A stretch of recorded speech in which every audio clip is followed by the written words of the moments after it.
कल मुझे बहुत तकलीफ हुई जब माननीय चीफ जस्टिस ऑफ इंडिया साहब ने कहा कि हम तो नहीं कर सकते, उन्होंने हाथ खड़े कर दिए। भारत के संविधान ने सुप्रीम कोर्ट को अनलिमिटेड पावर दिया, जबरदस्त पावर दिया है। दुनिया का सबसे शक्तिशाली सुप्रीम कोर्ट भारत का सुप्रीम कोर्ट है। आर्टिकल 142 जैसा प्रावधान दुनिया के किसी संविधान में है ही नहीं है, जहां सुप्रीम कोर्ट की इतनी पावर दी गई है कि वो संसद का बनाया हुआ कानून खत्म कर दे, राज्यों का बनाया हुआ कानून खत्म कर दे, और जरूरत पड़ने पे कंप्लीट जस्टिस करने के लिए, राइट टू जस्टिस को इंश्योर करने के लिए जो डायरेक्शन पास करना चाहे पास कर दे। जब वो केस आया तो मुझे लगा कि शायद आज इस मामले में देश की सभी राज्य सरकारों को नोटिस होगा कि भाई justice with in year possible है कि नहीं है। दुर्भाग्य, हाथ खड़े कर दिए। और नतीजा क्या हो रहा है? भारत में घुसपैठ इसलिए होती है कि कानून सड़ा हुआ है और घुसपैठियों को सजा नहीं मिलती। भारत में सड़क के किनारे अवैध निर्माण इसलिए होता है क्योंकि कानून सड़ा हुआ है और अवैध निर्माण करने वालों को सजा नहीं मिलती। भारत में ड्रग स्मगलिंग के जरिए हमारी यंग जनरेशन को बर्बाद किया जा रहा है, और वो इसलिए हो रहा है क्योंकि ड्रग स्मगलिंग का कानून हमारा सड़ा हुआ है और सजा नहीं मिलती। गूगल करके देख लेना, सिंगापुर में एक व्यक्ति के पास 900 ग्राम गांजा मिला था, 6 महीने के अंदर उठा के उसको फांसी दे दिया। अब किसी की हिम्मत है सिंगापुर में गांजा लेके घूमने की? हमारे medical college, engineering college, university, जितने भी कॉलेज हैं, बड़े प्लान्ड वे में हिंदुओं के बच्चों को बर्बाद करने के लिए वहां पे ड्रग की सप्लाई हो रही है। और ये क्यों चल रहा है? क्योंकि न तो कठोर कानून है और जो सड़ा हुआ है भी उसमें भी सजा नहीं हो रही।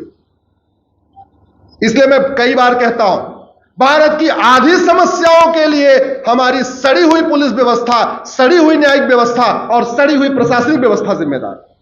भारत की 50% समस्याओं के लिए यह सुप्रीम कोर्ट जिम्मेदार है, जिसने आज तक justice with in year, justice for all पे कभी कॉग्निजेंस नहीं लिया।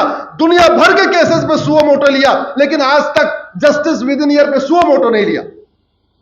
आज मैं रिक्वेस्ट करता हूं, माननीय सुप्रीम कोर्ट एक जस्टिस विद इन ईयर पे सुओ मोटो ले ले।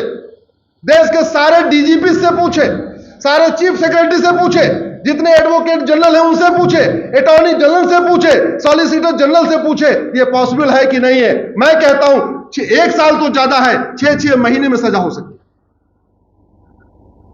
और इस सड़ी हुई न्यायिक व्यवस्था का परिणाम है कि भारत में इस समय 6 करोड़ घुसपैठिए रह रहे हैं। यह सड़ी हुई न्यायिक व्यवस्था का परिणाम है कि भारत में प्रतिदिन 10,000 हिंदुओं का धर्मांतरण हो रहा है। प्रतिदिन 10,000 हिंदुओं का कन्वर्जन हो रहा है। यह सड़ी हुई न्यायिक व्यवस्था का परिणाम है कि भारत में अश्लीलता बढ़ती चली जा रही है। सब कुछ समाज करेगा क्या? अरे सब कुछ समाज कर लेगा तो यह कार्यपालिका, न्यायपालिका, विधायिका ये किस काम के लिए है? सब कुछ समाज कर लेगा तो एक कलेक्टर, कप्तान, थानेदार, हवलदार ये किस काम के लिए? समाज का जागृत होना जरूरी है। लेकिन सब कुछ समाज कर लेता तो भगवान राम को यह नहीं कहना पड़ता भय बिन होय न प्रीत। अगर सब कुछ समाज कर लेता तो भगवान कृष्ण को यह नहीं कहना पड़ता सठे साठ्यम समाचरे।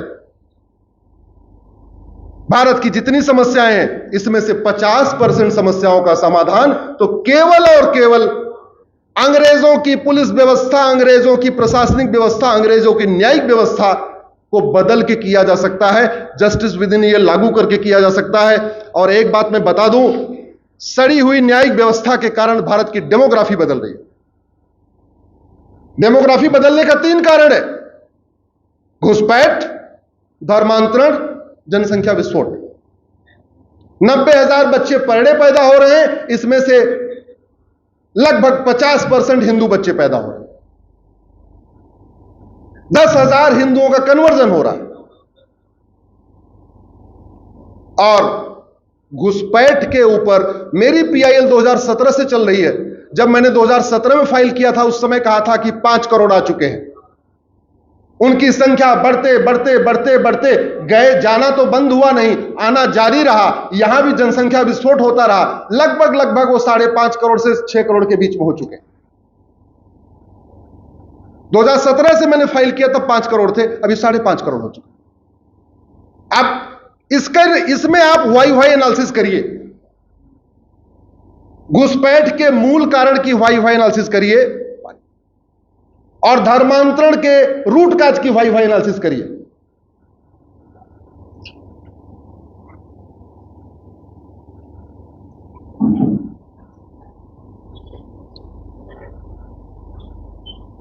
घुसपैठ होती क्यों है? 4000 किलोमीटर की बाउंड्री खुली हुई है। घुसपैठियों को पता है कि भारत में 1946 वाला फॉरेनर एक्ट चल रहा है, जहां मैक्सिमम 3 साल की सजा होगी या जुर्माना होगा। हम 1946 का फॉरेनर एक्ट आज तक नहीं बदल पाए।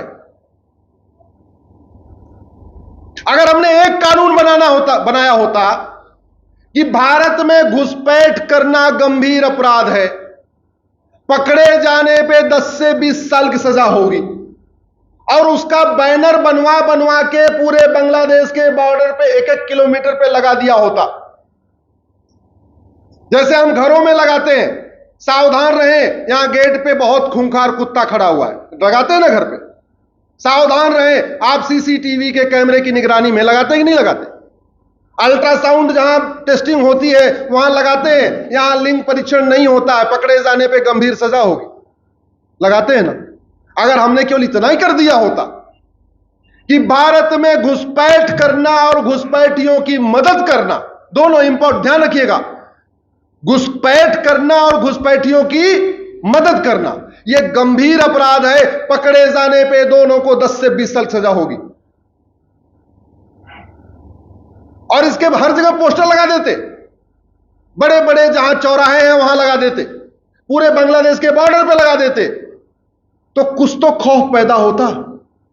खौफ ही नहीं है, खौफ ही नहीं है। 2000 रुपए देके बॉर्डर से अंदर आते हैं, 2000 रुपए में हमारे ही लोग अपना ईमान बेच रहे हैं, घुसपैठियों को ले आ रहे हैं 2-2000 में। जिनकी ड्यूटी है घुसपैठियों को रोकने की, वो 2000 रुपए में घुसपैठियों को अंदर अलाउ कर देते।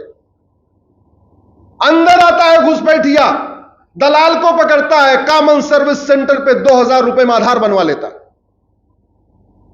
4000 दूसरे दलाल को पकड़ता है, 2000 रुपए में राशन कार्ड बनवा लेता है, 6000 दलाल को पकड़ता है, 2000 रुपए में बर्थ सर्टिफिकेट बनवा लेता है, 8000 दलाल को पकड़ता है, 2000 रुपए में मैक्सिमम। मैं दिल्ली और मुंबई का रेट बता रहा हूं, गांव में इससे कम है, सस्ता। मैं आपसे बिल्कुल एग्री कर रहा हूं, सस्ता है इससे। दलाल को पकड़ता है और 2000 रुपए में वो डोमिसाइल सर्टिफिकेट यानी निवास प्रमाण पत्र बनवा लेता है।